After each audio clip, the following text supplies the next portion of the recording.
Good evening, sports fans. Welcome to another great LTS show. I am your Kins. It is another great fucking show. It's Thursday, and we saw the NBA champions get crowned. I don't even know what night that was. It seems like foregone conclusion. 5 games. Boston they didn't show up in game 4, but showed up and absolutely demolished them in game 6 or game 5. And so we'll talk about that tonight. We'll talk about, I think, the second half of the show. JJ Redick got a nice deal, is now officially the Lakers. We'll obviously talk with the boys about that. We are running a skeleton crew, but hopefully I believe Sam will join us later. And no Tanner tonight, no Johnny tonight. But, so there's that. And then, but Boston wins the championship. We'll talk about the JJ Redick deal. But I would be remiss. I want to start off the show before I forget. Thoughts and prayers to Willie Mays and his family. I'm too young to ever watch Willie Mays. I'm 37 years old, so Willie was a little bit before my time. But I do know you can't write the history of baseball without writing Willie Mays somewhere on page 1 or 2. So one of the greatest baseball players of all time. And then tonight, obviously, the Cardinals and Giants are playing at the Negro League Stadium where the Barons used to play. So with the likes of Satchel Paige and even Willie Mays played there as well. So thoughts and prayers to Willie Mays' family, T's and P's, to one of the greatest baseball players of all time. We lost him. We lost Jerry West last week. Was one of the greatest. And also, real quick, before I forget, Donald Sutherland. So thoughts and prayers to the actor Donald Sutherland as well. But a guy who probably, he is relishing in the Celtics win. He probably watched Willie Mays play as well. Give it up for our own Hall of Famer, Mr. Scott Coe. Me and Keith were talking today how we were kids and watching him at Polo Grounds. I thought you played catch with Willie. I did, but I didn't want to say it. No, the thing that we talked about at the end of the show, baseball show last night, baseball will name an award after him. What it will be, I don't know, but they'll do something in his honor. It's at the All-Star game number 1, and at the end of the year, commissioner will come out and say the Willie Mays Award is going to be for the MVP of the World Series or something. That's what they're going to do. So. Yeah. I don't know who, so I don't want to take credit. Somebody said that the logo should be changed to the Willie Mays over the catch logo. It might have been Peter Gammons or somebody or Kurt or one of those guys on ESPN. The older guy, I can't think of his name. Kurt off the top of my head. And Kirkshin. Tim Kirkshin. Somebody like that. And I was like, oh, that's you know what I mean? Like, that's a good one. So, it was the greatest catch in Major League Baseball history. Number 1, as far as one of the greatest, if not the greatest. Number 1. Number 2, he's the godfather of Barry Bonds. So I don't know if anybody knew that too, but that's his claim, supposed claim to fame. But he's the man. He's top, in my book. He's the top 5 Major League Baseball player of all time. Yeah, again, he was a little bit before my time, way before my time, really. But again, you can't write the page of baseball, without Willie Mays. So I 100% agree. 100% agree. But before we get into the Celtics, we'll go ahead, Scott, and we'll bring in our third guy. Give it up for Mr. First Down, Sam.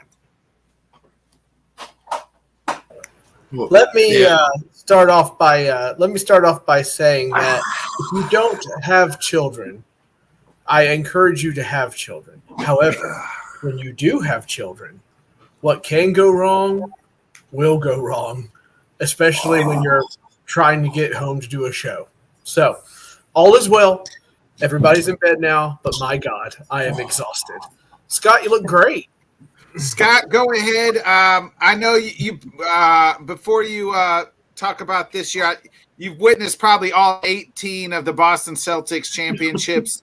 I'll ask off the bat, where does this one rank? It's probably behind the 86. I didn't see, even though Nick says this, I did not see the Bill Russell championship, the 8 in a row. Good year, 86. 1986 was a great Celtics team with Bill Walton and Bird and DJ and Dennis Johnson, Danny Ainge and stuff like that.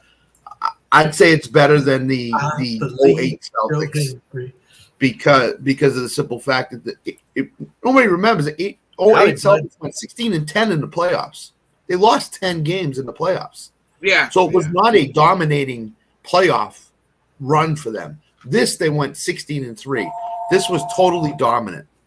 So, Silver Fox escort service. Yes, I know. to me, this was probably it was 86, and then it was this one. So, 81 was great too, but they didn't play the Lakers. They played the Houston Rockets in both series. It was a letdown not to play the Lakers. 84 was great too. So, but this they were dominant in this playoffs. The only thing I would say about this Celtics team, and I actually think that we're going to do our rankings of the top 10 NBA teams, champions of all time, or from my what I like to say from my point of my right up Sam's alley. This is right up Sam's alley. I'm not looking at it right now.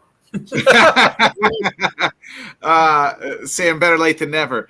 I would kind of agree with all bottom lines here, Scott. That's going to be the knock on this team is that a lot of the guys were injured. First round, Jimmy Butler, they didn't, was hurt. They didn't have to play the Bucks in Giannis, a full, they didn't have to play the, a healthy Knicks team.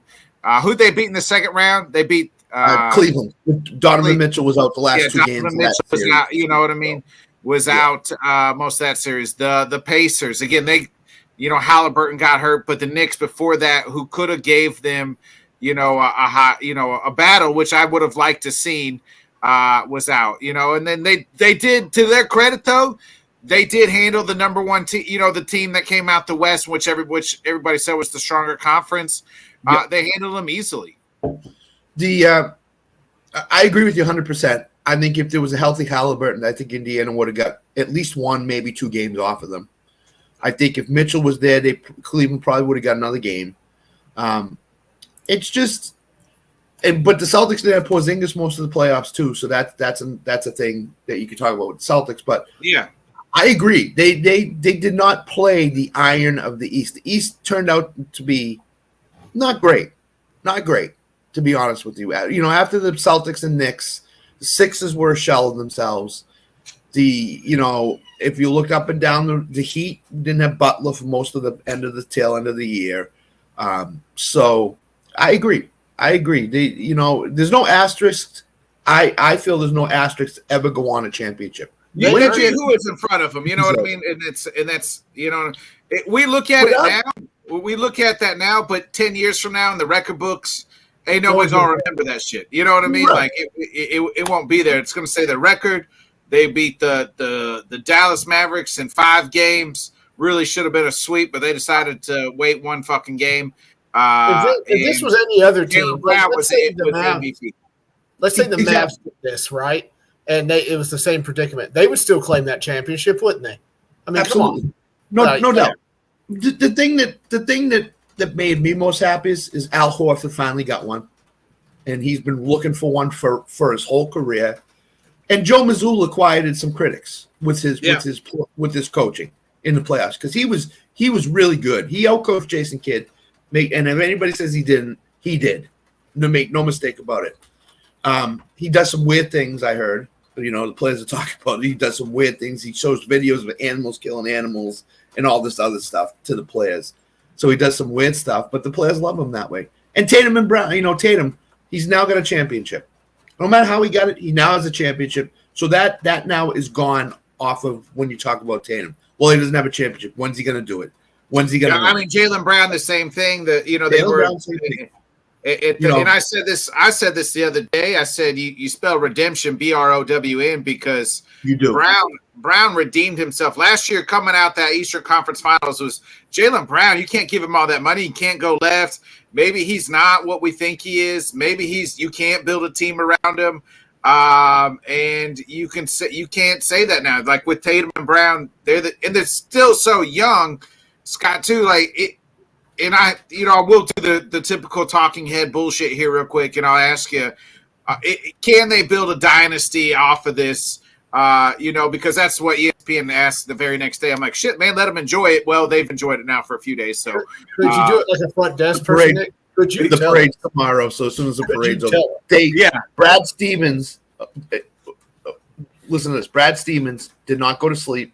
They had a party into the night. He held 4 draft workouts yesterday, right after the championship. So he's on to next season already because he's hosting draft.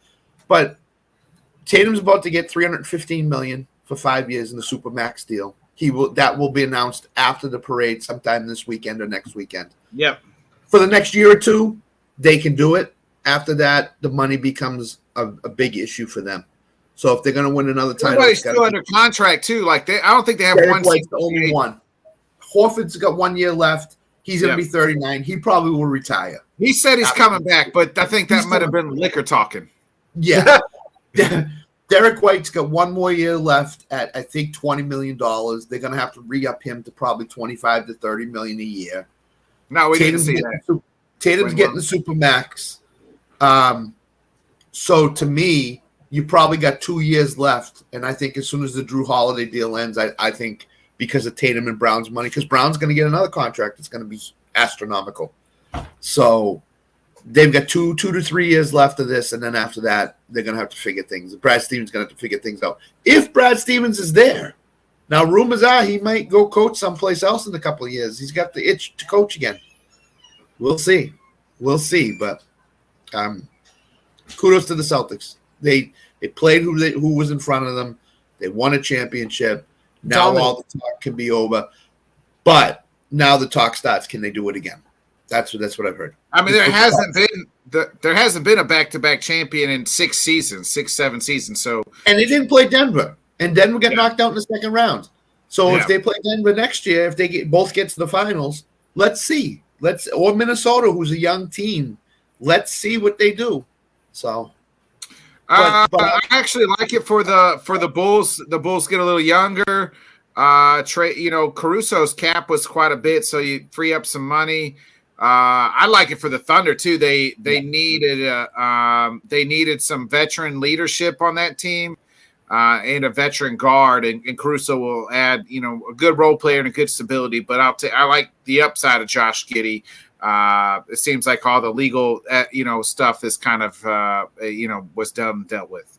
And the thing with Giddey is he wasn't contributing in the end with the Thunder, so it's best to get him out of there and get some new blood in there. And Caruso, who's I think is a bombs away 3-point shooter, so that could open up the Thunder game that much more. So. I thought Brown was Scott. I wanted to get you. To me, I said it should have been Brown then Holiday. So less people forget. Tatum had 2 30-point games in the finals. Okay, the first 30-point game he had, Jaylen Brown had 30 points. Okay, Jaylen Brown set the tone for that series. Tatum was a distributor for most of that series. They don't give MVP awards in the finals for distributors. They give them for guys. And Tatum averaged the most points, rebounds, and assists. I get that. I understand that. But Jaylen Brown really set the tone for that series with his defense and his offense. This was the redemption series for Jaylen Brown. I thought both series, all playoffs, really, to me. Yeah, redemption conference and in the finals. Real quick, no news on Lonzo other than he did opt into his contract. So there's that going well. No news on Lonzo as far as I've recently, as far as I know recently. So. Yep. But as far as as far as running it back, it's hard in today's climate, like you said, the contract. The good thing for them is everybody outside of Derek White, and maybe I'm sure he would love. He seems like a Boston guy. You can maybe make it work. Al Horford, like I said, seemed like he said he wants to come back. That's hard for me to believe. Like, what, I don't know. At this point, Al, what are you playing for? So I don't know. But the only thing I think he would be playing for is he loves the team.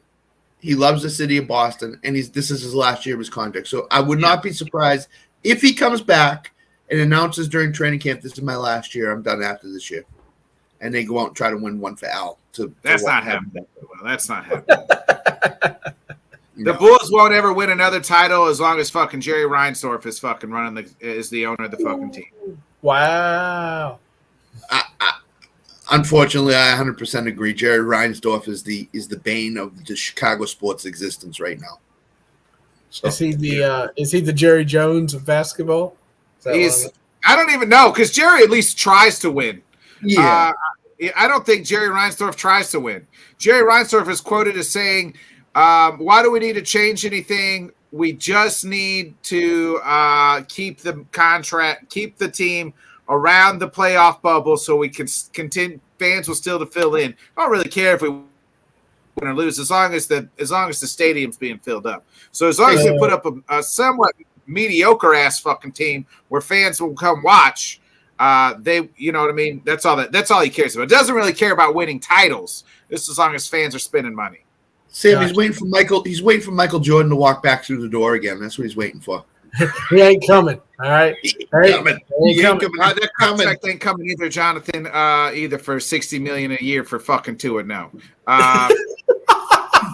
No. Listen, I saw this comment and I couldn't help. I was like, I got to put this on screen. I have to. Johnny Cruz won't admit this. This is a huge year for Tua. If he fails again, the Dolphins may walk away from him, and they may try to find somebody else that will come in and be just as good as Tua and take them a little further in the playoffs. Tua has not done anything yet in his career. Yeah. He's nowhere near $60 million. Just like with Dak, they're nowhere near $60 million a year. Dak should just get it more than. At least Tua, Dak has at least one playoff win. Tua doesn't have anything. I mean, I love the passion that Jonathan has for it, but be honest with yourself. What has Tua done? If I had to say Gwynwell, am I happy? I don't think so, because he's wanted to keep this team, this core together of DeRozan, Levine, and Vujacic together for a certain amount of time, and he hasn't made any trades in the last 2 years at the deadline. So Billy Donovan hasn't worked either for them. And he's coming back too. Craig, I hope you're right. Maybe getting rid of Caruso, So, yeah, Craig's repeating what I said here. Reinsdorf says we're not at the top of the league in attendance. That's not failing yet. Yeah. NBA. Gwynwell's right. Scott, I wanted to get your opinions. I kind of said this the other day. I thought that J.J. Redick would be a better hire than the UConn coach. And the Lakers, they get the J.J. Redick done deal for 4 years. Yeah, we'll see about him. He seems like he can be a good coach. But we've seen what the Lakers have done before: struggle for a year or two, and they say, "Bye, buddy. See you, buddy." No, I'm not putting any respect on the guy till he wins a playoff game. Hey, Sorry. You know what? His name could be Hakatua and put it on that thing. You know what I'm saying, Jonathan Cruz? He needs to beat some good teams during the regular season, and he needs to win the playoff game. Till he does that. I need that Michael Jordan gift. Sorry. Get help. Stop it. You knew this was going to be the hire. If it wasn't Hurley, it was Redick. And sure enough, they went and hired him. LeBron loves him. That's his buddy. For now. Until he benches LeBron for something that LeBron, didn't like Redick doing, or his son that they're going to draft, right? Yeah. So or Bronny, who they're going to take with the 5th pick. I just think the Lakers now are starting to reach. Is he better than Darvin Ham? I don't know. I don't know. We'll find out. I like J.J. Redick a lot. I think he's going to be good. He knows basketball. He's played with these guys. That's the thing. It's like what I mean? Like, and he's respectful. So it'll be interesting. But it seems like the Lakers have been churning out coaches as far as since LeBron's been there. I don't really think he's a shot in the dark. No, I don't think so either. But everybody kind of knew he was there. It's not like they pulled it out their ass and was like, "Holy shit, no. JJ Redick, never saw this happen." As soon as the opening was up, it was JJ all over the place. Yeah, the one thing that I fear is I know it's LeBron's team and I know LeBron makes all the decisions in the organization, but Redick's going to allow him to do even more now because it's LeBron's buddy. He's going to allow him to do even more, and it's going to be to the detriment of the Lakers, I think, because LeBron's 1 or 2 years away from retirement. He wants him to draft Bronny in the first round if they got a first-round pick. I'm sure they're not drafting Bronny in the first. They're not drafting the 55th pick. They'll draft him. But I do think the Lakers lost their way. The Lakers have lost their way. They've lost their way, and they lost their way. The moment you knew when they lost their way is when they hung up the in-season banner. Yeah, I knew it was coming. That's when you fucking knew the Lakers lost their way. Once they hung up that dumbass in-season tournament banner, you knew that the old Lakers don't do those things. Kobe Bryant Lakers and Magic Lakers don't do those things. Well, Sam, let me ask you something. And sir, I got 3 questions for Warrior Bowl, and one of them is going to be involve Sam's teams. If the Titans won the preseason and they hung a banner saying preseason champions, what would you think of that? I would think that is the weakest thing I've ever seen. That's exactly what the toilet paper. Might as well be toilet paper. You must be rolling the stadium by throwing. Sam, I want to hold on. Go back up here to the. I want to work on these comments real quick. The Monty over Billy question real quick, and then okay. So I want to answer Gwen Wilson. I don't really know Billy Donovan or Monty Williams. Monty's at least taken team to the NBA championship. It didn't work. Scott, I was surprised Detroit fired him after 1 year after they gave him the huge contract too. Did you see how much they had to pay now? Yeah, I mean, I would send me home for $65 million after only coaching a shit franchise for a shit team for 1 year. That's not on Monty Williams, like Jesus. But you know what? Nonetheless, new GM, new owner, new vice president, and then in another year or two, it'll be the same thing. Continuity. So, Nick, on NBA radio, it came out yesterday saying that the young players didn't like the way that Monty Williams would discipline them and coach them. What the hell? Because he coaches hard. Yeah. What the hell? Every coach is going to do the same thing he does. What the hell? Come on. Stop being a baby. How winning's done. That's how winning's done. You know what I mean? Yeah. They Stop being a baby. Gentlemen, please open fire on Johnny Cruz's son real quick, please. I mean, that's not fucking playoff teams, Jonathan Cruz. Like, let's be real here. Beat Baltimore 2 out of 3 the last few times we played them. If that's the banner you want to fucking hang your hat on, you're just like the LA Lakers for winning the in-season tournament. Come on, kid. Hold on. Beat Baltimore doesn't mean anything in the regular season. That doesn't mean anything. Yeah, didn't the Ravens beat the Dolphins like 51-14 this year or something? This past year, some strange score like that. I mean, until the Dolphins win a playoff game, you cannot take them or Tua seriously. Sure can. They need to win a playoff game, just like every organization. Yeah, when the going gets tough, they get going. Yeah, exactly. And I love Johnny. I love the Dolphins are a really good team, but they didn't beat anybody last year. They're soft. And then they went to Kansas City and laid an egg. So yeah. Craig has an interesting comment here too. NFL owners kick some tires on possible salary cap on QBs. I haven't really. I heard a little bit about this, but I haven't heard. They got to do something, right? Like Scott or Sam, I'll start with you. Don't you think they got to do something here because like these quarterbacks are taking up 25% of your regular cap? Right. I mean, when we talked about the wide receiver dilemma too, it ain't getting cheaper. So you're going to have to find a way. You're going to have to decide what a starting quarterback looks like. You have to decide how much money starting quarterback should get. And you need to decide if you're going to have a good team built around a quarterback or the quarterback is going to try to build up the team with himself. I think they should do something because it's going to get out of control. And I honestly don't know if it can fix itself. So when you're starting quarterback and your number one wide receiver counts almost $100 million toward the salary cap. Yeah. That's a problem. What But if really tackle? You know what I mean? Like, then what? Well, here's the thing too. I mean, I get what you guys are saying. And here's my counter argument: is the money keeps coming into the league too. I mean, they just signed this YouTube deal for this. You know, they're playing games on Netflix now. Playing games, you know what I mean? Like everybody, Amazon Prime's paying a shit ton of money. Everybody, CBS, Fox, you know, ESPN, they're all paying a shit ton of money to be able to broadcast. And eventually, it's just gonna, you know, and the way Roger's talking, I saw him in an interview with Pat McAfee. He almost wants a damn game every damn day of the week. $300 million salary cap is coming. Cap. Right. The salary cap soon. Yeah. Yep. Yeah. I'd say within the next the money, the cap is only going to go up, so the contracts are only going to go up because the more money the owners are going to have, the more money they're going to fucking pay the players, or more money the players are going to ask. Like, I know y'all making a shit ton of motherfucking money, and then the more money they're also going to ask from us fans, and you got to pay $500 just to try to watch it all.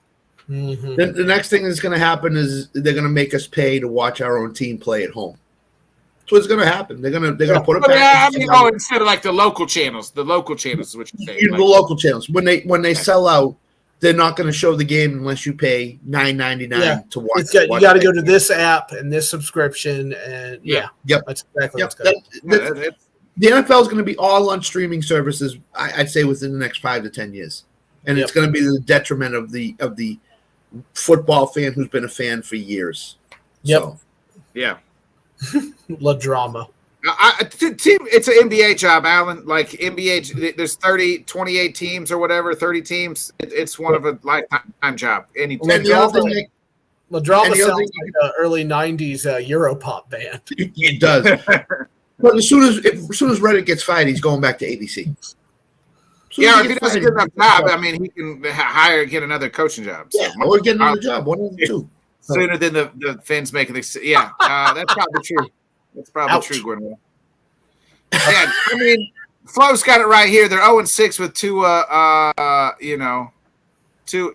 temperatures 48 degrees or less. Put Jonathan's next comment up because I have a question for him. I was about to go. How much longer are you going to support Tua if they can't win a playoff game? To his credit, Jonathan's younger, so he's never seen it. The Dolphins have never had a quarterback his entire life. So you know what I mean? He's also younger, so that means you have to follow them blindly into the dark abyss. You know what I mean? Exactly. I mean, you gotta look around and be realistic. And I know that's tough because I think Jonathan's probably in his mid-20s. Early 20s to mid 20s, and I was very blindly and dumb at one time when I was that age too, so nobody could tell. But eventually, Jonathan, you'll get a little older, you'll get a little smarter, and realize I was an idiot for thinking that Tua was the left arm. I was that way with my relationships. Jonathan, we half kid because we half love. Well, half love. It will be annoying, Bo. It's going to be. It already is annoying, Bo. Like you already it already is. Like you got to have Netflix, you got to have Prime, you got to have Peacock. You got to have all this fucking shit if you want to watch. I got to take Sam's password for Peacock. Yeah. Amazon. I mean, what is? You got to have 5 friends. 1 friend for Hulu, 1 friend for Amazon, 1 friend for the cock, 1 friend for Netflix. Bro, I got you. Come on in, man. I got you. 1 friend for everybody. Everybody pays their own subscription just so you and your boys can all watch the games. Pretty soon to watch our home team play, we're gonna have a conference call on the Zoom and have to watch it on the Zoom or on the large screen TV or something. It's so stupid. It's so ridiculous. But it's coming. I mean, WWE's going to Netflix too. Yeah. I mean, that's where the money is. Yeah, exactly. Well, I do agree that the quality of the NBA is going. It is going down. It's fucking. It's already poo poo. If you ask me. Yeah, it's hard. I mean, you talk to a lot of people. I know I do a lot of old NBA fans and whatnot, and they don't watch it anymore. Like they're done. They're like, I can't. It's hard to watch. It's hard to watch. It is hard to watch. And I was like, come on, I'm having a good time, and they're like, nah, bro, no. You're either gonna get really bad teams, or in the Celtics, Mavericks. Case really good teams. There's no in between. The NBA Finals itself was one of the worst NBA Finals I ever watched in my life. I mean, I'm ecstatic my Celtics won, but I can even say there wasn't one good game. There wasn't. I think game 3 was good, right? Was that the game where Luka fouled out with like 4 minutes, and really the Celtics almost blew it. So it was only good like the last 4 or 5 minutes. There's too much. I've been saying this for 3 years now, and I'll keep saying it. The Celtics shoot too many threes. There's just too many threes. Come down, the league, one though. pass. That's the league. The league is that way. You know what I mean? The whole league is that way. And it's I think that I am more watching WNBA, Alan, than I am NBA. With WNBA, it's hard to find it because if you got to have, again, the subscriptions and whatnot. I agree with that. It's more basketball. Nick, let me ask you something. I watched some of the WNBA too. Take Caitlin Clark and the Fever off. How many WNBA games are on TV right now? Yeah, the Aces are on a little bit, and that's about it. I feel like the Connecticut Sun and the New York Liberty, who are two of the best teams in the league, you can't find them on. Yeah, you can't find them on. So it is, Benj. It is. I agree. It's a bad product. So it's an awful product. I will watch probably opening night because of the ring ceremony, and then I'll just casually watch it the whole year. Yeah, I just can't watch it. Can't. Dallas looks lost in the sauce. Yeah, I kind of agree. I don't know if they looked lost in the. They did. They just looked outmatched. Like this, you could tell after game 1. Oh, the Celtics are just a bigger, deeper team. So, plus, I think Kyrie's head was not on straight for the series, and I think had it been on straight, and he'd been the Kyrie that we're all used to, I think the series still would be playing tonight. To be honest with you, I think Dallas would be down 3-2 at home playing tonight. So no, Gwenwell, I'm right there with you. You're supposed to pay, but I don't pay for shit either. I fucking stream everything fucking illegally because I'm just a poor fucking person in Missouri. This network, no, just kidding. I have an Amazon Prime account because I order some stuff from Amazon, so that got me the NFL, the Thursday night NFL product. I don't have the cock. I don't have any of that stuff. So. Yeah. Ion.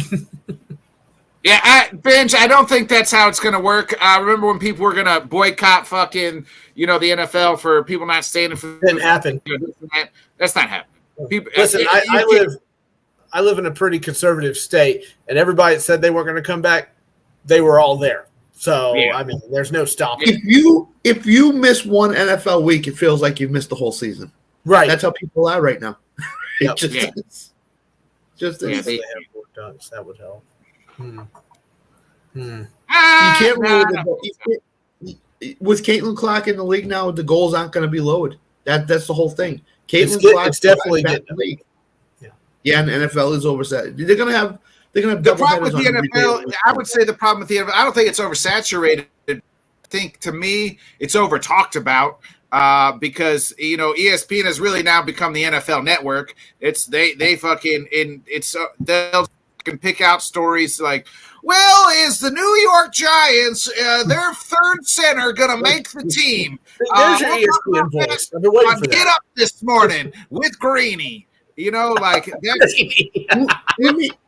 For anybody out there, because we over talk about it because the ESPN they just got to find fucking it might as well be the NFL network because they don't want to talk about. They took out baseball tonight. They've taken out shows that we all kind of grew up watching and just cram more NFL storylines that we don't fucking care about down our throats. For anybody out there, tell me the last time you remember a day where there was no news in the NFL. I can't. I don't think I can remember. I can actually today, but if you turn the tube on, to me there was no fucking. Well, I guess we talked about it. Stevenson's getting the bag, but that wasn't a huge story. That was. Yeah, but that's still. But yesterday, you know what I mean? Like no news to me yesterday, but I bet if I fucking turned on ESPN yesterday, they'd be like, you know what? Let's break down these next 3 wide receivers. Who's going to the Hall of Fame? They haven't ever played a game yet. Is it going to be Rome Odunze? Is it going to be Marvin Harrison Jr.? Or is it going to be, so-and-so? Which one of them is going to the NFL? We'll get up with Greeny today. Greeny. I want to meet this Greeny. He seems like a smart dude. Mike Greenberg? Just watch ESPN at 8 o'clock in the morning, Eastern time. Oh, you call him Greeny? I'm sorry. He's the face of ESPN. I haven't watched ESPN in a long time. Yeah, Since Mike the Greenberg. children. Like, No, yeah. Nick. Tomorrow they're going to break down the backup place kicker for the Dallas Cowboys. Guys, Get he's up. still going. He loves his Tua. He refuses to let him go. Yeah, he's going to love him forever. The last thing I'll say about Tua, I'm not even bringing his concussion history in it. I'm just bringing up when is he going to win a playoff game? When? That's it.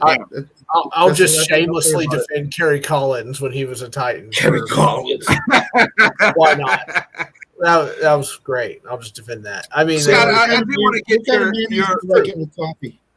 I do want to get your opinion on the Ramondre deal getting done. $9 million for a running back is a huge amount. Mm-hmm. $14 million guaranteed. So the guarantee is not a huge amount, but he said they were working on to get it done. So he was right. You kind of know what the Patriots are going to try to do now is run the ball with Ramondre. Yeah, I was about to ask you, does that tip their hand as far as like offense? Like it certainly does. Mayo is just going to do what Belichick did. Defense and run the football, try to win games like it was 1982 again. So, yes, he should have gotten paid because they're not going to find anybody better. They got Antonio Gibson back there. You know what he's doing. He's catching the ball out of the backfield. He ain't running the ball. But Ramondre is getting paid like one of the top backs in the NFL, unfortunately. And I don't think he hasn't proven that yet. And I love Ramondre. I think he's a good running back, a solid running back. Sure. But he hasn't proven anything yet. To get $9 million is a lot of money to give that guy who's been injured 2 of the last 3 years. So with a hop song. I get this all day. Hot dog. I agreed. I kind of agree with the Ramondre. They just need to. He's their only offensive weapon. They had to. No doubt. You know what I mean? No doubt. So no doubt. I mean, they drafted these wide receivers. If you're not Roma Dunze or you're not Malik Neighbors or you're not Marvin Harrison, right? You're not really until I see you do it consistently for a year. You're not a great wide receiver, and they drafted Jalen Polk, whoever that is. I mean, they drafted these guys, these small time college guys that won't put a lot of money on their budget, their salary cap. So yeah, it's Ramondre. I agree with you, Nick. It's Ramondre left, Ramondre right, Ramondre up the middle. Maybe Douglas every once in a while. You know what I mean? And throw Demario Douglas and maybe get Hunter Henry involved in a play or two down near the end zone. Oh shit, he's still in the fucking team. He was gone. Last year of his contract. Yeah, he's still there. He won over Jonnu Smith. So, but there, as we said earlier, I don't know if I said it off here or whatever. Their win total is 4.5. They got a killer schedule this year. For a last place team, they got bombed with the schedule.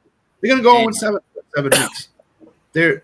They got Cincinnati, San Francisco, the Jets, we work Seattle, hard. Jacksonville, in London. That's Jacksonville's home stadium, so to speak. London. They could be 0-7 for 7 weeks. So, guys, Flo is starting to take our little jabs at Jonathan. Let the games begin, gentlemen. Quinwell, I didn't on this show to watch a Cowboys fan and a Miami Dolphins fan out type each other. I'm happy to be here. I think he's an above average quarterback, but again, win a playoff game, win a game against a really, really good team, then come back to me. That's all. Yeah, win a good game against a tough team in the month of December. I didn't see that over Keenan Allen. Well, I thought DJ Moore would be wide receiver 1. And DJ Moore is wide receiver 1 in Chicago. Yeah, so he's saying maybe fantasy or what? Because I'm still taking Keenan Allen over. Keenan Allen is going to be the slot guy who catches stuff short into the sideline. But Dunze is going to be the guy that goes deep, I think, for them. And Caleb's going to have to hit him deep. And I think DJ Moore is going to be the guy that they leave that side open and he's on, and he's going to work against the best defensive back. And Caleb Williams is going to have to try to get him the ball, Allen. So I think that's the Bears' offense right now. And don't forget, DeAndre Swift got signed. Like Craig's got a question here. Is Tua top 8? Top 8 in QB AFC. Yeah, I AFC think so. alone. So you got Mahomes. So I mean, you got Mahomes. You got Burrow, Lamar. Yeah. Who else? Josh Allen. Josh Allen is still there. Yeah, that's 4. After that, you can't put Rodgers in the 5th. I would still take Aaron Rodgers right now over Tua. You taking Herbert just like the draft? Are you taking Herbert or Tua? Oh, man, who's Herbert throwing to? Stroud. CJ, you got to take CJ Stroud. CJ Stroud over Tua, so that's 6. Tua's 8. Tua's 7 or 8 right now. He's right on the border of not being a top 8 quarterback. Herbert. You want to put Herbert? So then the next 3, right, would be Herbert, Lawrence, or Tua. Yeah, this year is going to shake out a lot with those 3. This is going to determine who the pecking order. Imagine that Tua's a bottom half AFC quarterback. So how can you possibly say he's a top 13 quarterback in the NFL right now? You can't. You can't, because you got on the NFC side, you got Brock Purdy. Jordan Love is on the come. Dak, Jalen Hurts, Kirk Cousins. Yeah, I mean, Kirk's right around there. I would put him and Tua the same guy. Him, Dak, and Tua are all kind of the same kind of guy. I agree. I agree with the legal comment too. Top 16. Oh, I thought that was the NFL. Yeah, he might be like 16 to 17 in football. Yeah. I don't think Derek Carr over no.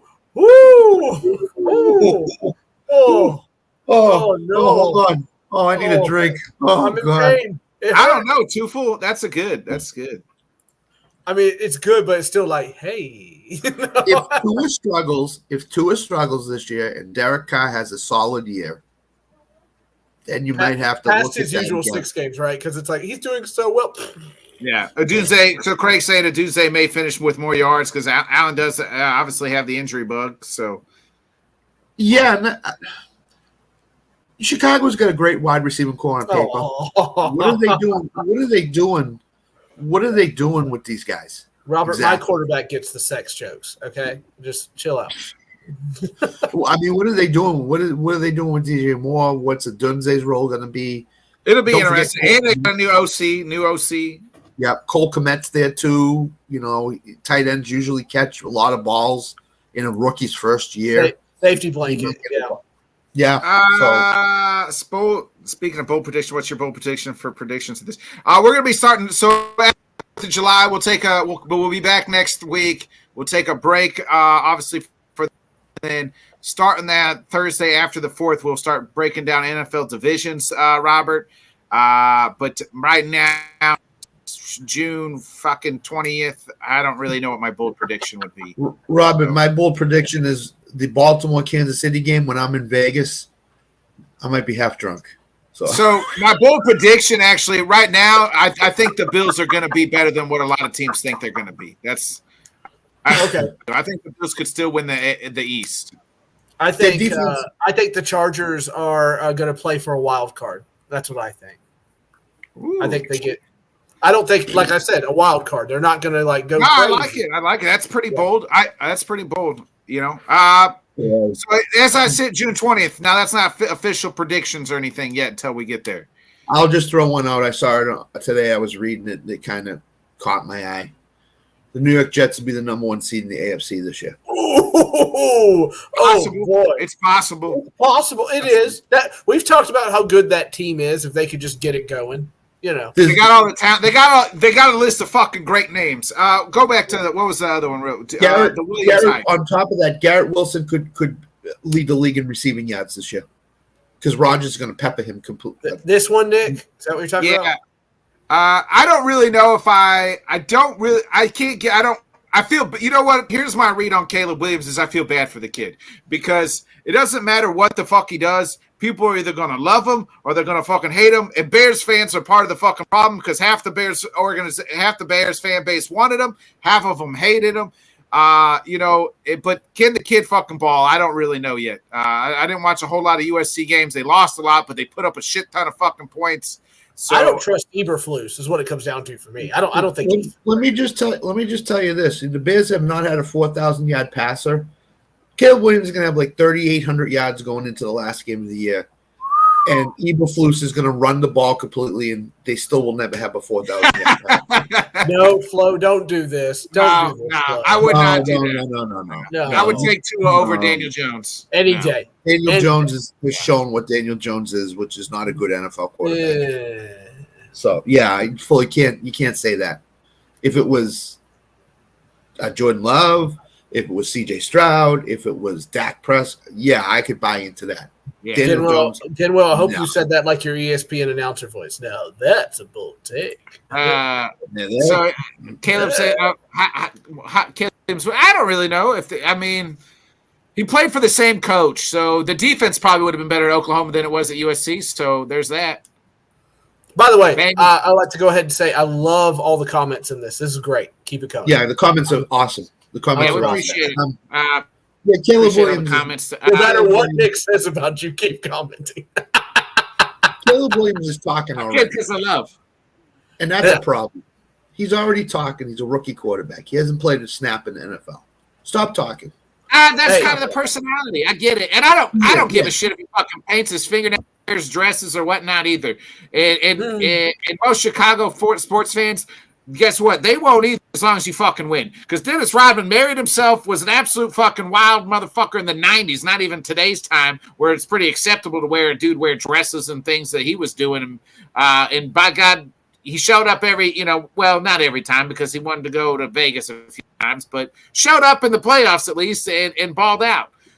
So if Caleb Williams does that, nobody's going to care what he looks like and what he dresses like. So I personally, as a Titans fan, am happy I'm getting him the first chance I get. I want to get him while he's inexperienced. He doesn't have his feet under him. So I'm happy about having him week one. My second bold prediction is the Titans make the playoffs this year. I think they finished dead last in their division. No, they don't. Really? No, they won't, Nick. They will not. I really do. The Jags are going to plummet. I'm telling you. I think the Ridley signing frees up their running game, and I think Levis, if he's got time in the pocket, will be able to throw and be able to complete a lot of passes. Spears is going to have the most receptions out of that team. I think Spears is going to be the money man. Sam, did you have any headlines before we get into tonight's top 10 list? I got 3 questions. I'll ask the 3 questions after Sam's. Go ahead and ask your 3 questions. Let me see. Or do you want to wait, Scott? So, You're gonna wait. You want to do it now, or you want to wait till the end? I'll do it now before Sam does his headlines. Yeah, go ahead. Warrior Bowl fantasy. Last year I just said, send me a name, I'll decide. This year I'm doing 3 questions. There you go, Nick. All about the LTS. Now, there you go, Nick. Alan, and when Alan says it happens. Oh, God damn it. So the Warrior Bowl is gifting me 2 spots. So DM me with your answers if you want to do homework. If not, I'll just pick two people Slip next into his Thursday DMs. in a week. First question. How many intros has the LTS show had in the 1 year we've been on the air? That's number 1. I didn't even know that one. Nice. Number 2 is Nick had a problem with a certain West Coast guy who loved a certain player. Where's my visor? Who is that player that certain West Coast guy loved? You gotta be like a true LTS fan. That's a great question. That's a great question. Number 3 is Sam's baseball team. The Guardians are in first place. They're going to make the playoffs.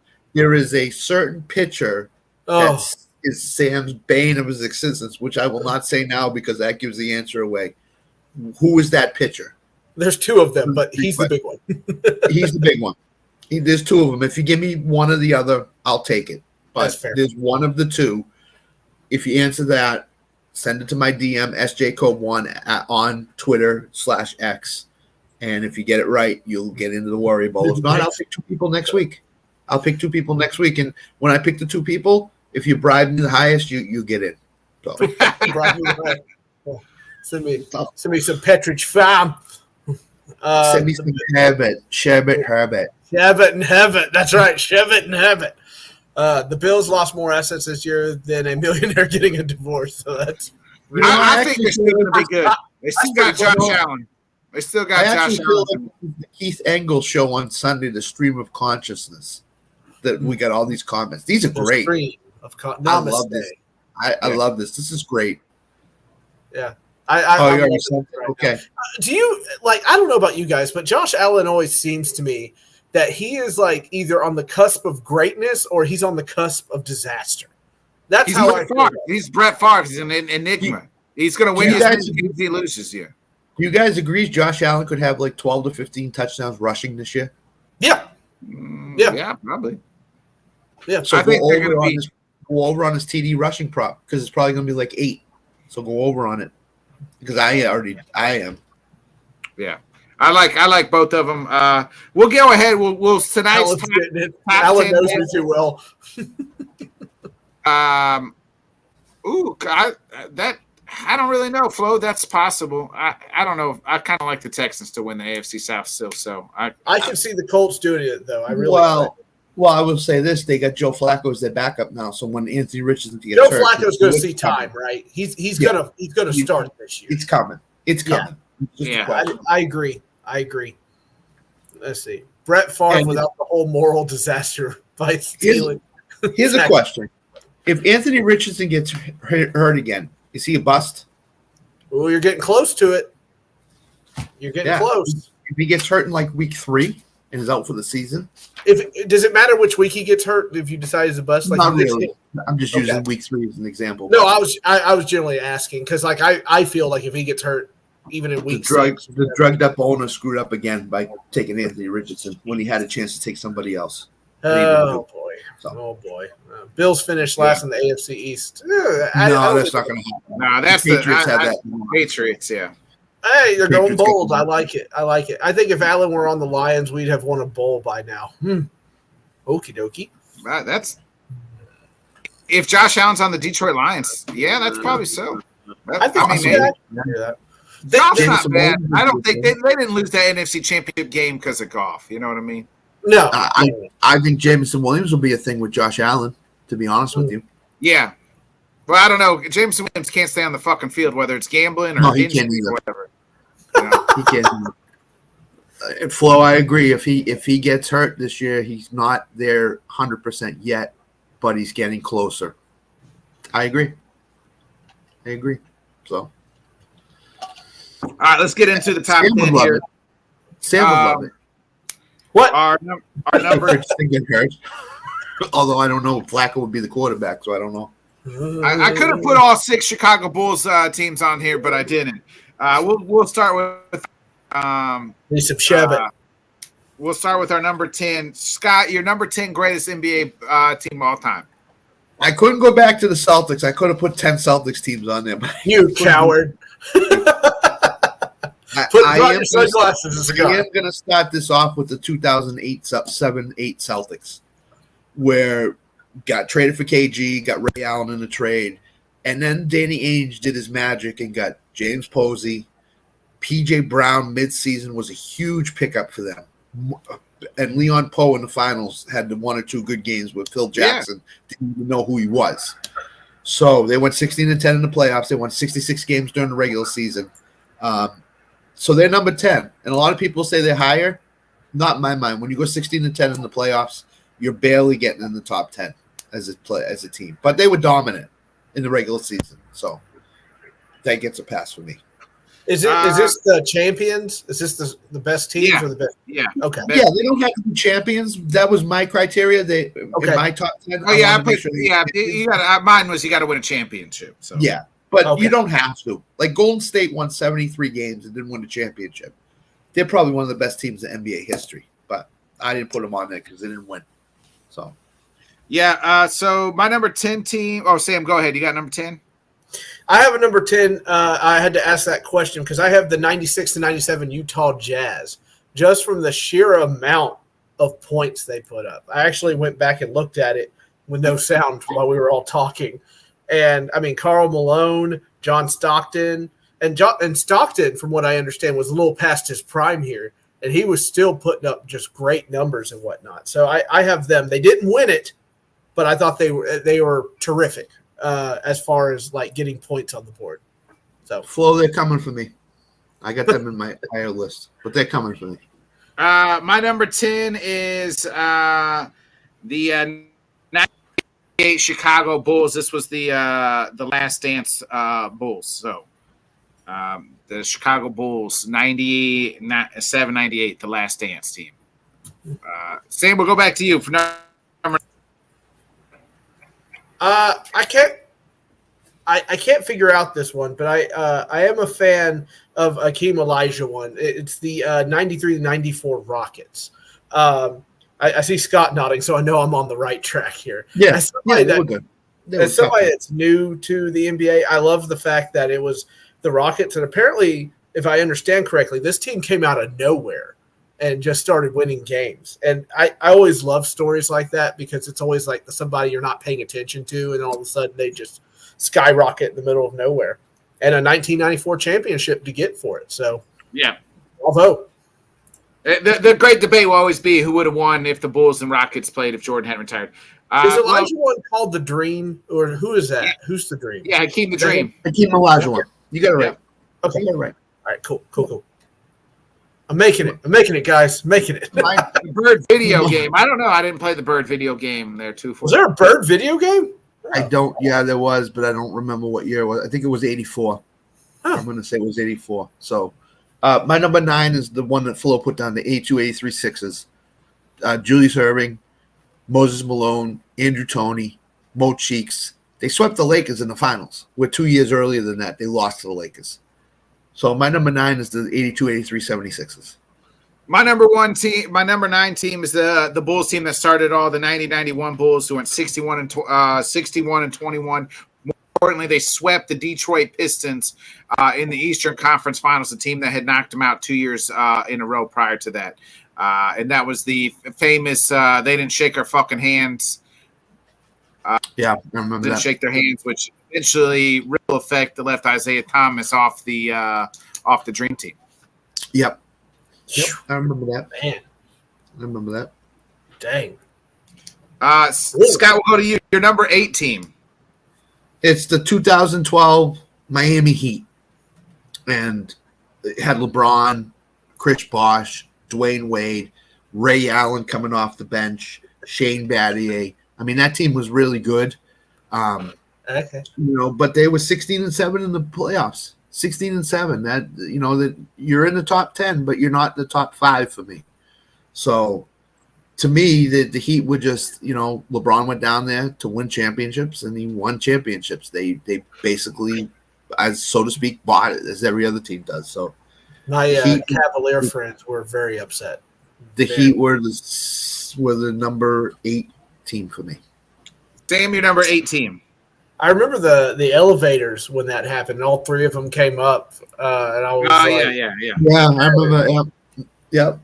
That's I remember that, and I remember not 1, not 2, not 3. Yeah, you only got fucking 2. Yeah. LeBron, you only got so many years. Come on. So my number 8 is the 89-90 Detroit Pistons. I love the bad boys of Detroit. They, I think it was Michael Jordan who said it best. He doesn't become who he is without them pushing him to the limit. It's kind of odd to watch footage of that and watch Michael get kind of beat. You know what I mean? It's kind of hard, but without them, he doesn't become the dominant force that he is. I'm also begrudgingly, because I hate this kind of play, but Bill Laimbeer was the funniest, meanest son of a bitch I've ever seen in my entire life. So, and I watched plenty of footage of him and Bird going at it, which I also highly enjoyed. So, Bad Boys of Detroit for me. Bill Laimbeer was the most hated player. Oh yeah, growing up. I saw a magazine where he's like, "What foul?" and stuff like that. Yeah. Yep. Wow. Yep. My number 8 team is the 99-2000 Lakers. That was the Lakers team that first won their championship with Kobe and Shaq. That was a good team. Remember that Pacers team they played in the finals? That was Reggie Miller's last shot. So, I got the Lakers, 99-2000 Lakers. Stan, we'll go to you, number 7. Number 7, I have the 98-99 and San Antonio Spurs. Tim Duncan and David Robinson, 2 tall towers that could defend anything. It's fun. And now, granted, it's a boring way to play basketball, but it's effective. And some would say it could still be effective. I'm not exactly sure about that, but was Popovich still coaching at that time? Yeah, he coached all their championships. Man. Yep. In my mind, he's the greatest head coach of all time for that I've seen. He could be. To Phil. You want to talk about the guy that should be in a retirement home? There you go. That's the guy. He's got to be like 80 years old. He's got to be the room next to you, right? Yeah. You got a room ready for him right next to you. Scott, you're number 17. It's the 2000 Lakers. Shaq, Phil Jackson, Kobe. Shaq in that playoffs averaged 30.4 points per game and 15 rebounds. Kobe averaged 29.4 and 6 assists. Was that you're talking about the 2001 Lakers? Yeah, right. Yeah, you don't get much better. You don't get much better than that. What Kobe and Shaq did. Yeah, I have them way higher on my list, but you got older teams, I know. So yeah, I got some older teams. Completely dominant in that run that they had. So yeah, I got my number 17 was the Celtics team that Scott mentioned earlier.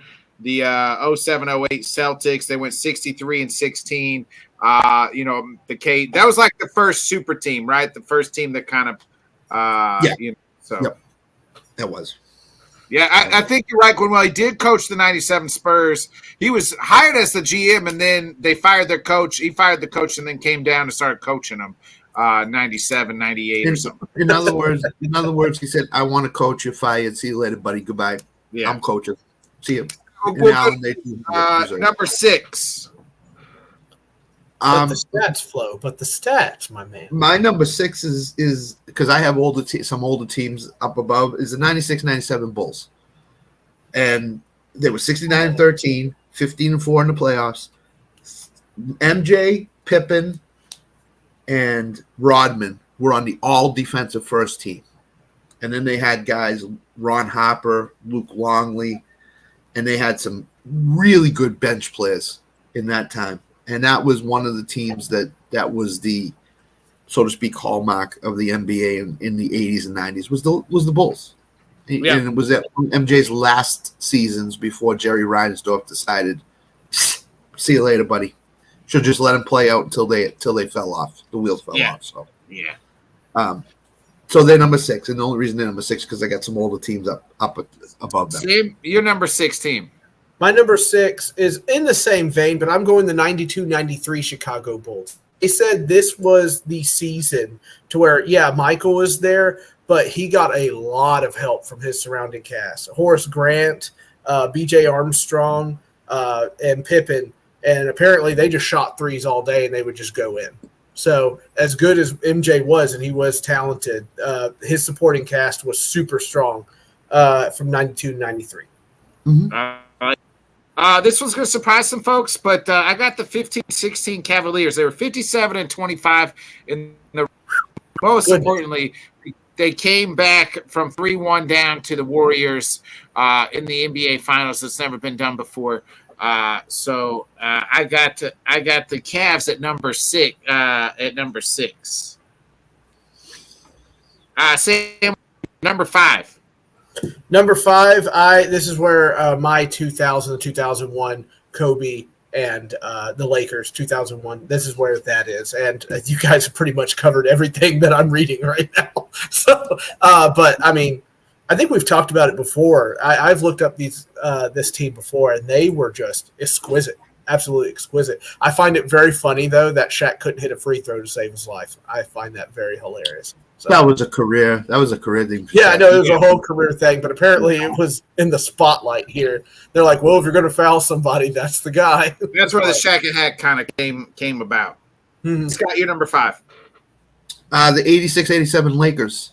in one of Kareem's last rides, he averaged 17.5 points a game at that stage. That was of the his first career. Showtime Lakers championship, right? Is that's 86, 87 was the third Showtime, okay. second Showtime Lakers. 84, 85 was first. 86, Okay. 87. They were 15-3 in the postseason. Pat Riley was the coach. Magic, Kareem, Worthy. I mean, these guys were absolute studs. If you didn't watch them play, go back on YouTube and type in 80s Lakers, and you'll see a bunch of stuff come up. Supporting cast was great. They had 7 guys that finished the season double figures. So to me, that's a really good team. Really good team. So they're number 5 for me. Sam, you're number 5. Number 5, I have the 97-98 Chicago Bulls. And for a lot of the same reasons we all hear, this is an interesting season because this is where MJ started to look actually mortal here, and they were missing Scottie Pippen for most of the season. I really liked Scottie Pippen growing up, so I was bummed. It kind of ruined the nostalgia for me in the Last Dance documentary. I was like, oh, that's kind of sad. But when they needed it most, MJ shows up and he wins again. No stopping him. Yeah, my number 5 team is the 2010-2011 Dallas Mavericks. Now, I know the regular season, they were only 57-25, but in that playoffs, they beat the 2-time defending LA Lakers. Then they beat OKC, with Harden, Westbrook in that bunch, and Durant. And then they beat the star-studded Heat. This was the Heat's first championship. Braun, Wade, Bosch, and they were an older team with Dirk Nowitzki. So give me the Mavs as my number team. So, boy, Nick, talk about old. Look at Flo's number 4. Oh yeah, I saw that. Quick question. The 70-72 Lakers. Yeah, I wasn't even squirming around. My dad was barely had nuts to be squirming around, much less in the 70s. I was 1 year old in that season. That's it, 1 year old. If you guys, to you guys, if we combined all-time teams, NBA, ABA, how different would it look? I don't think it would look a whole lot different. The NBA was always the standard league, as far as like the number 1 team. So now a couple teams infiltrated in the Spurs, the Nets, a couple of, for the most part, the NBA was top dog. Scott, we'll go to you. You're number 4. People are going to say I'm prisoner of the moment, but it was this year's Celtics team. Three games they won by 50 points. 7 games they won by 30 points. 1 game they won by 40. They beat the Thunder, the Pacers, and the Warriors by 50 points this year. Those are 3 really good teams that you beat by 50 points. That's my next one, by the way. So the offensive. Your number 4 teams this year's team, Sam? Yeah, I love the dominance. They were number one. They were number 1 in NBA history in offensive efficiency, and they were number 2 in defensive efficiency. They were 16-3 in the playoffs. You don't get much better than what the Celtics did this year. You just don't. I can't put them any higher for first. Second, Flo, I didn't see those teams, 71, 72 Lakers and those teams, Celtics teams before, so I can't put them on the list. I can only put what I've seen, as Nick says time and time again on these top 10s. But they were really, really good. Go back and look at all their stats and look at the team that Brad Stevens built. It was phenomenal. Drew Holiday, Chris. So Sam's got the same. My number 4 team, and this is by money to me the best defensive team I've ever seen with my own 2 eyes, or 4 eyes if you want to say, the 03-04 Detroit Pistons. And if you want to really think of a team, that is a legit team. No guy was ever into bigger than any of the sum of the parts, right? They were all equal in as far as real team and how real basketball is played. You look at all these teams that we're listed, there's always an alpha and then the sidekick. The Pistons didn't even have that 03-04 Pistons team. They didn't have a sidekick. They were just a unit. I don't even really want to say led, defensively wise, led by the Wallace, the Wallace guys, Ben and Rashid. Remember, they made the trade halfway through the season with Rasheed. They got Tayshaun Prince, then they had Chauncey Billups and Rip Hamilton was on that. Like that starting five was the best defensive team. And had they not drafted Darko Milicic as number 2, they would have had Carmelo Anthony at number 2 to that team, and that would have been even crazier. Nick, you know who the number 1 defensive team in history was? The team you just mentioned. That's the only team the Celtics didn't pass. The 03-04 Pistons. You can't beat that team defensively. That team to beat the Lakers at that time, you had the Shaq and Kobe in their fucking prime. And then they had Karl Malone, Gary Payton added to that squad. So that shows you how good those Pistons teams were. They weren't fun to watch. It was, you know what I mean? You want to talk about today's kids would hate that team because they're shooting up a bunch of threes. They're playing hard-nosed defense, so. My number 1 team's 23-24. Craig. Yeah. I loved the Pistons back in the day, but I couldn't put them on the list compared to some of these other teams. I couldn't. To me, I had to have them. Larry Brown became the first ever coach to win the NBA Finals and have a national title. So there's that. Yeah. The Pistons were the Bulls could never get past the Pistons, and then they finally did. That was the team: Celtics, Pistons, Bulls. That's what the order was in the East. Well, that was in the 90s. This was the 2003-04. And then the Pistons regained again with Ben Wallace and Chauncey Billups and all those guys, and then it passed to the Celtics. So Scott, we'll go to you. Number 3. 95-96 Bulls. 72-10. That's number 3? Well, yeah, because I have 2 old one and number 2. Well, one older team, and then I have another team at number 1. Ooh, that's my number 1. I probably should see who you got number 1, Scott. 2 and 1. So number three, I'll switch it. Number 3 for me will be the Golden State Warriors. Don't switch it. No, I'll switch it because you're right. Number 3 for me is the Golden State Warriors, 2016-2017. 67-15, won the finals at 4 games out of 5. All guys were in their prime. Curry, Durant, Draymond, Klay Thompson. Total nightmare to play. 16-1 in the postseason they were. 16-1 in the postseason. You don't get much better than that. No, I got them. So really, that's where I have my number 3 team is that 16-17 Warriors. They went 16, like you said, 16-1 in the postseason. So, yeah, that's my number 3. Yeah. Sam, who's your number 3? This is one of the first finals I watched all the way through, and it was the 2016 Spurs. And they went up against the Heat, and they went toe-to-toe LeBron. And I remember the 3 names, Duncan, Parker, and Ginobili. And they went toe-to-toe with that Heat team. Nobody was really giving them a chance because I think they had lost against them in 13, I think. Yeah, no, the year prior to that. Ray Allen hit the clutch 3 in Game 6 that saved the Heat.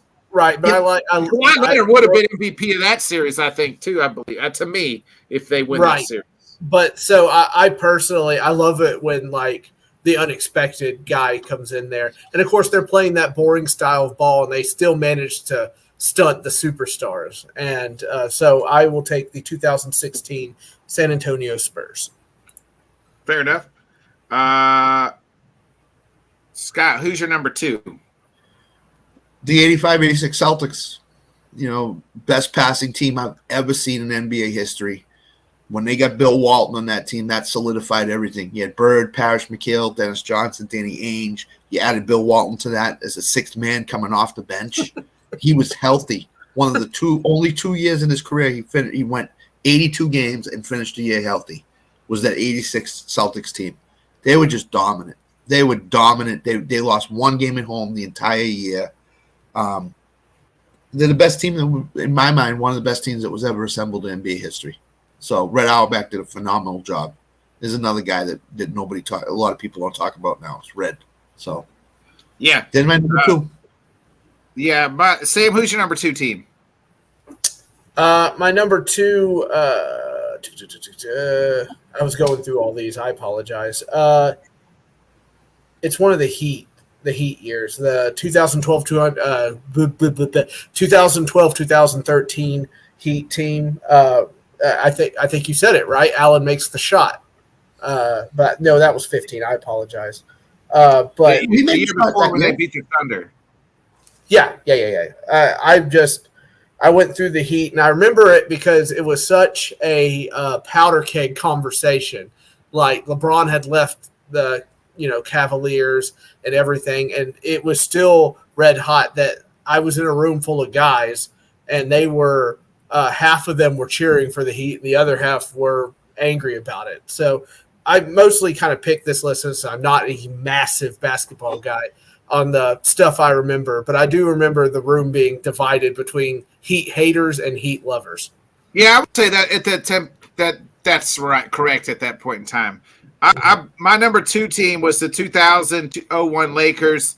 They went again. They only lost one postseason game, and that was to the Allen Iverson game in the NBA Finals.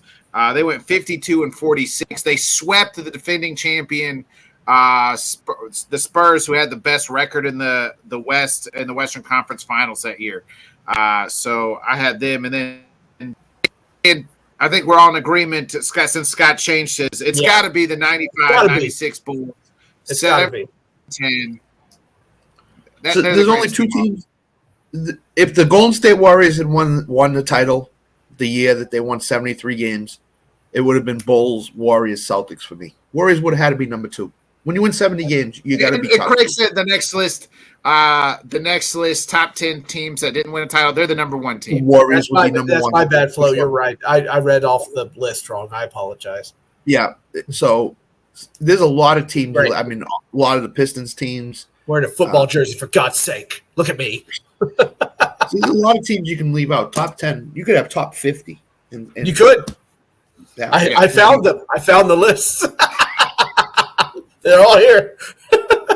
Quinwell said honorary mentions. I don't really have any honorary mentions, really. It's hard because, man, I do feel like the Warriors for me. They didn't win a title. That's why I couldn't put them on the list. If you win a title, you go on the list. So. I remember how good it was at the Utah Jazz in the 90s that was never going to get past Jordan. Yeah, I mean that's any team that was going up against MJ at that That's point. True. You couldn't stop them. Barkley's Phoenix Suns team that made the finals was really good, but they lost to the Bulls. They didn't win the title. So real quick before we kind of wrap things up, Scott, I wanted to ask you, and Sam, you can even chime in too. How much pressure is on the Florida Panthers tomorrow night, Scott? I mean, the series was supposed to be over. They were up 3-0. Now we saw, not Montreal, the Oilers, Edmonton come back and win game 4. Go to Florida. Everybody thought it was going to be like Boston, right? Like there's going to be 2 championship parades. Florida, it's going to be 2 because Boston Celtics fans had flew down there. Oilers spoil that series. Now game 6 tomorrow night back in Edmonton. So I was part of the Flyers beat the Bruins. The Bruins were up 3-0. The Flyers came back and won 4 straight and beat them. I remember game 7. There was so much pressure on the Bruins. Take it easy, Flo.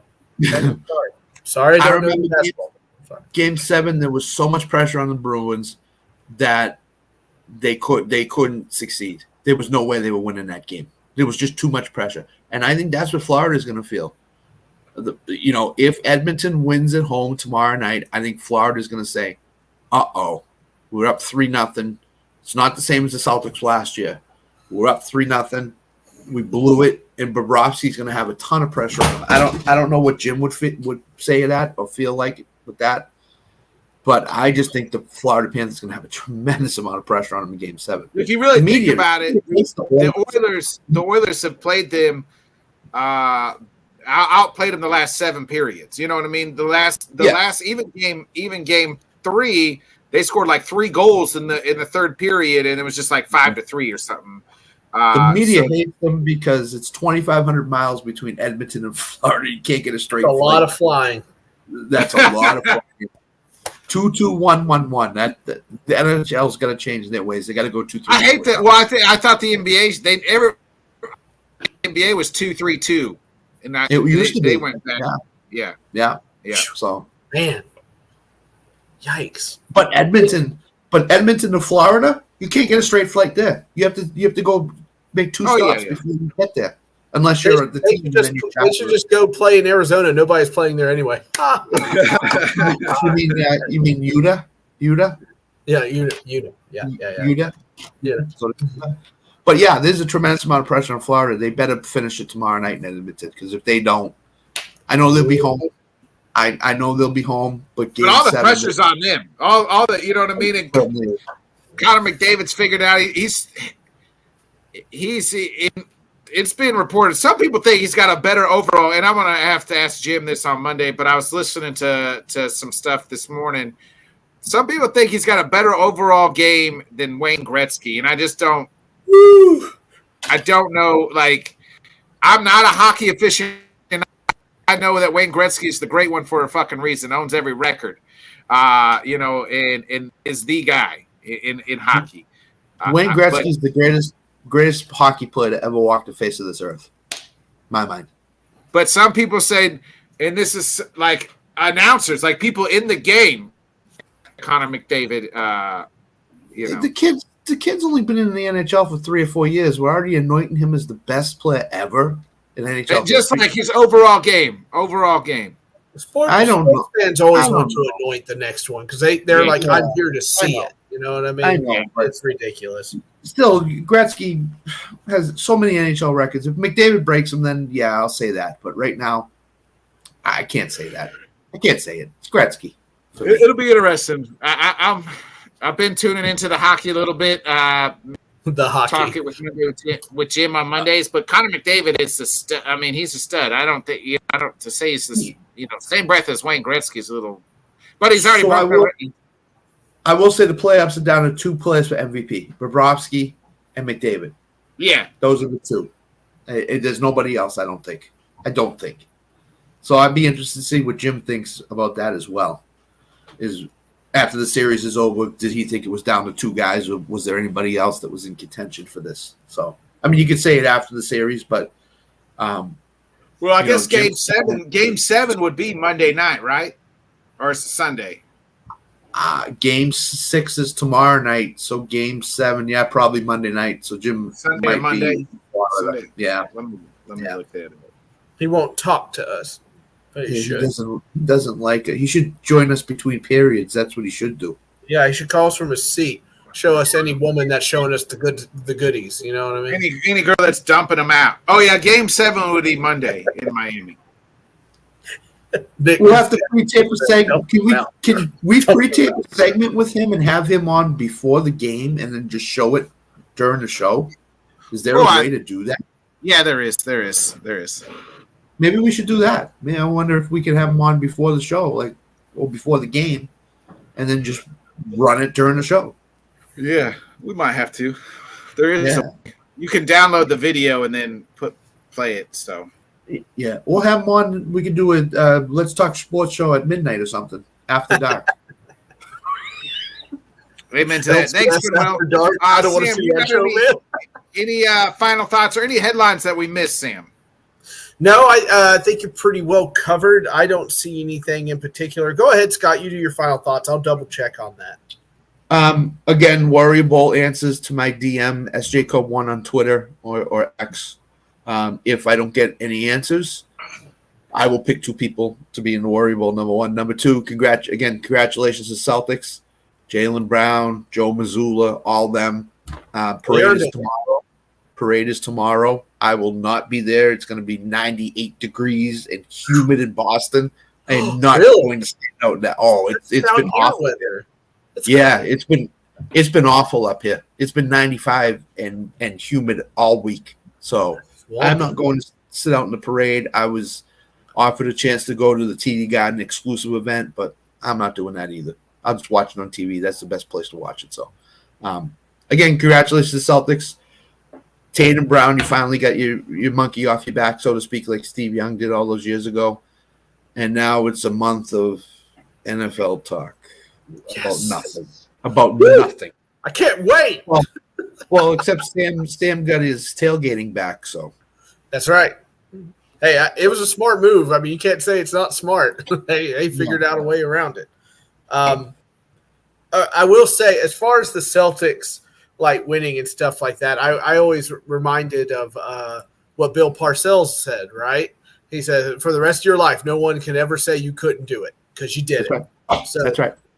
So that's how I see it when everybody talks. But this person's injured and stuff. It's done. They did it. So yeah. Sam, it's been 6 years since Boston had a championship, so it's been a long time. Okay. All right.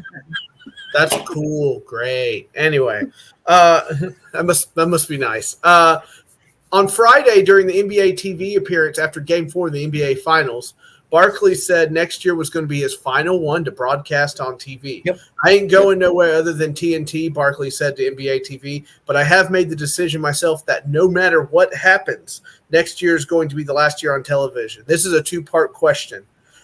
Is he legit leaving broadcasting? And if he does, where's he going? I would think he would go NBC if he goes any place. I do think he's leaving. You know, think so too. they were kind of blindsided about the whole inside the NBA thing. Good job, Goodwill. He's also up there in age. He's up there in age. You know what I mean? Yeah. So, you know, so I do think he's done. I don't think he's not even on Twitter or anything like that. So it's not like he's going to do a podcast. He's just going to ride off into the sunset. He's made his shit ton of money and he'll ride off into the sunset. And to that, started investing in a lot of things too. Yeah, to that last comment, if the Celtics lost, I would have blamed somebody. I would have said it was somebody's fault because it would have been. So, you know, Missoula had a lot of pressure on him to win the championship this year. So, he needed to win it, but you know, man. Yeah, I think Barkley's done. I think what Barkley says he usually does. So he's been with those guys for years. So I think he feels a loyalty to them. So I understand. That's the only headline we didn't touch the other day. So I busted that one out. Good job, Google Documents. You got any final thoughts, Sam, before we get up out of here? Not particularly. I hope we all had a good Father's Day, and it is extremely hot out there. So, you know, stay hydrated and stuff. I work in a hot factory, and we take mandatory water breaks and stuff like that. So just be careful out there. Heat stroke can sneak up on anybody. I have one question, Sam, for you. When is Fanboy Unleashed coming back? We're looking to come back either this weekend or next weekend. We're dicing up some stuff. Thank you for asking. My co-host got himself a nice job. So it's kind of hard to find a good scheduling time, but I think he said he's off this Friday, so I might be able to bust it up tomorrow. We'll dice up some Titans and how J.C. Latham is going to perform in left tackle. Before Alan puts it in the comment, newsletter this Sunday night. Me and Alan. Oh, you beat him to it by a second. I knew it was coming. So just like the Celtics. Just like the Celtics. In the baseball show next Wednesday night at 8:00. So I hope Jonathan talk about the Guardians. We have been talking, but we talked about the Guardians last night. I know. We're all impressed with them. I think you're not the only one. They're the third best team in the American League right now, Sam. I'm so shocked. I just kind of sit here and I'm like, why am I here? It's weird. They won today. They won again today too. Hey, we can't talk. Yeah, they did. Josh went off today, but we can't talk about baseball because it hurts Nick's feelings. So we gotta be. We gotta know what baseball is. You can't mention that one team. I don't know what a baseball is. Yeah, listen. When the Red Sox go tail under, you and Tanner are going to have to carry the baseball talk because me and Nick are out on it. So. Yeah, well, great. If what's Tanner going to do? If I win, he's just going to go. It doesn't matter. My Chiefs are still dominant. He'll just switch lanes like a train station. Just turn. He's a super producer. Whatever you did he beat says. Grimace, Alan. You did beat Grimace. Both times. Those uniforms are hideous. What you got, Nick? What's your final thoughts? I don't really have anything. One season ends, another one we gotta wait a while. But no head kicks. Me and Whit did not do head kicks and haymakers last night. I got too drunk on the river yesterday. So did Schottenheimer pass away? Oh shit! I didn't see that for real. I didn't see that either. He must have. Oh man, bummer. What is it with all these people? Yeah, we lost Donald Sutherland this morning. Donald Sutherland, Willie Mays. Hey, Jerry Martin West. Schottenheimer's been dead February 8th, 2021. What? Oh, bro. You got it, Squinwell. Rest in peace, Marty. Hey, tease and peace. Tease and peace to Marty. Peace for the Schottenheimers. Yeah. Real quick, favorite Donald. I'm on the clock for our fantasy. These assholes got me in a fantasy league fucking drafted. Oh, you poor man. You poor man. Fucking ridiculous. Real quick, favorite Donald Sutherland movie. Mine's Backdraft. Oh, great choice.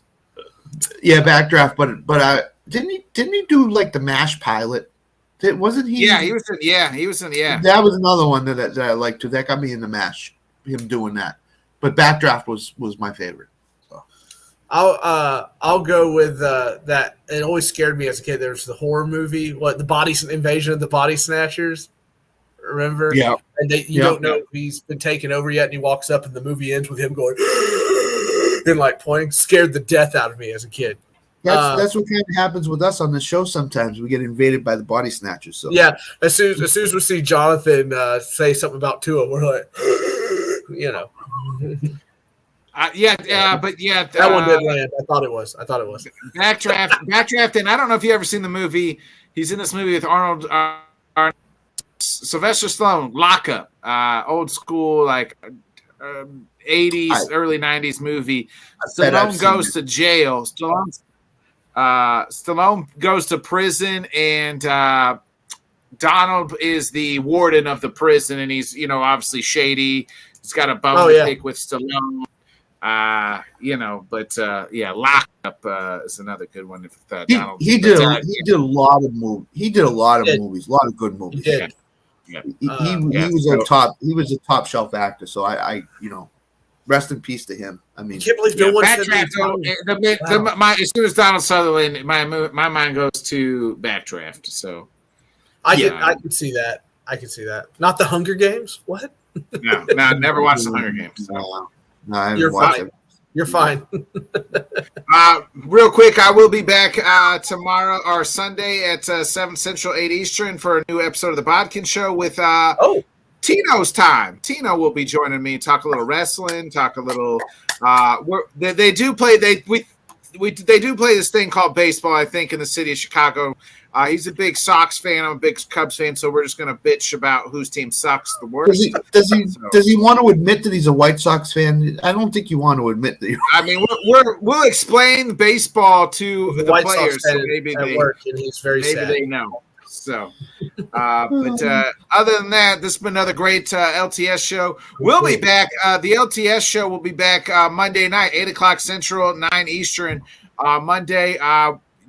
If there is a Game 7, we won't have Jim Behringer on because he'll be at Game 7.